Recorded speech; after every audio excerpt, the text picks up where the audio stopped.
महाराष्ट्रातील संपूर्ण चर्मकार बंधू आणि भगिनींनो, आज मुद्दाम राष्ट्रीय चर्मकार महासंघाचा राष्ट्रीय सल्लागार म्हणून मी आपल्यासमोर आज या ठिकाणी आलेलो आहे.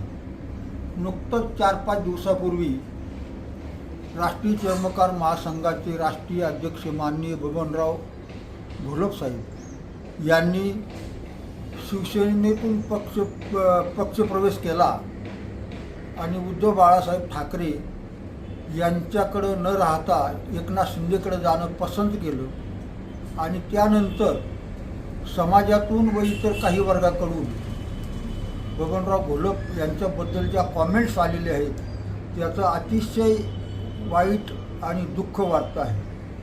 कारण तसं पाहता बबनराव घोलपांच्या नंतरच महाराष्ट्रातील चर्मकार समाजाला संघटना काय चीज आहे आणि राजकारणी लोकांना चर्मकार समाज कुठेतरी आहे याची जाण करून देणारे जर मूळ प्रवर्तक असतील तर ते बबनराव घोलप हे आहे.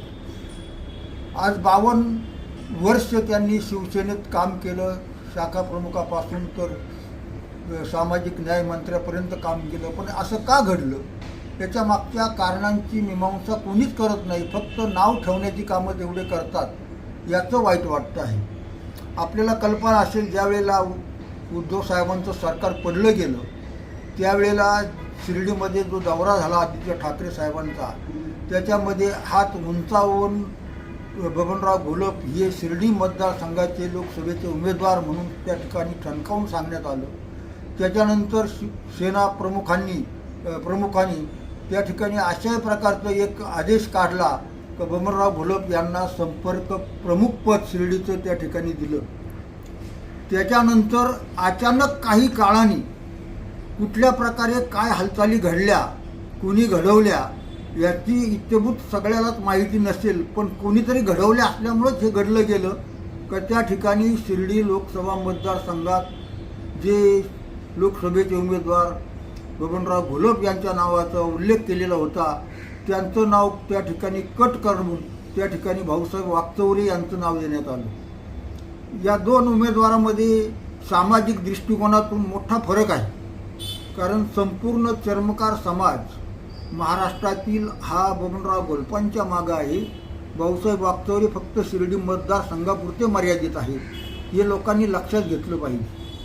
त्याच्यानंतर तरीही घोलप साहेबांनी काही केलं नाही, परंतु शिर्डी लोकसभा मतदारसंघाचे संपूर्ण संपर्क प्रमुखपद ज्या वेळेला काढून घेतलं त्यावेळेला घोलप साहेबांनी आपल्या उपनेतेपदाचा राजीनामा दिला.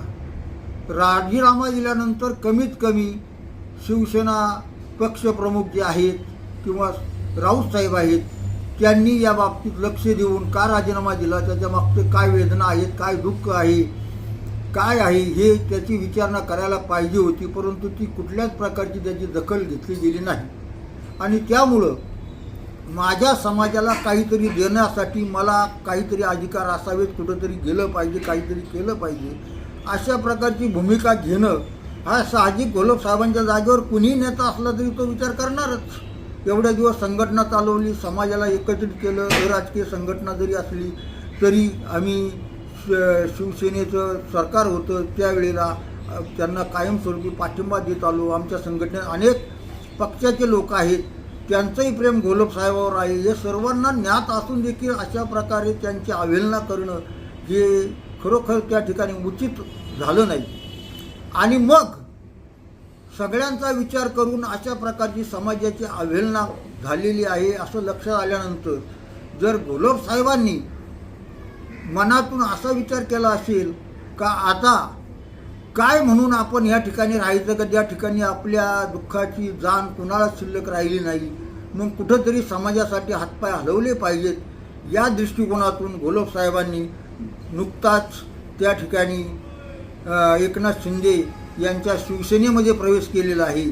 आणि त्या ठिकाणी कोणत्या चर्मकार समाजाचा पाठिंबा मला मिळावा, त्यांनी यावं अशा प्रकारे कोणीही तिकीटदारांना सांगितलेलं नाही. फक्त एक सामाजिक बांधिलकीच्या दृष्टिकोनातून जे घोलप साहेबांच्या पाठीमागे राजकीय दृष्टिकोनातून उभे आहेत त्या लोकांनी त्यांच्या मागे यावं. अशा ठिकाणी फक्त त्या ठिकाणी कॉमेंट्स करून एक नोट वगैरे टाकली, परंतु त्याच्यावरून अनेक गदारोळ त्या ठिकाणी झाले. फक्त ही समाजाची संघटना आणि समाजातली काही मंडळी फक्त नावं ठेवण्यामध्ये, उनं जुनं काढण्यामध्ये एक्सपर्ट असतात. अशाच लोकांकडून अशा प्रकारच्या कॉमेंट्स या ठिकाणी आलेले आहेत. खरं पाहता चर्मकार समाजाला जागृत करून आपल्या न्याय हक्कासाठी लढवण्यासाठी मदत करणारा, संघटित करणारा एकमेव नेता चर्मकार समाजामध्ये आत्तापर्यंत कुणीच जन्माला आलेलं नाही.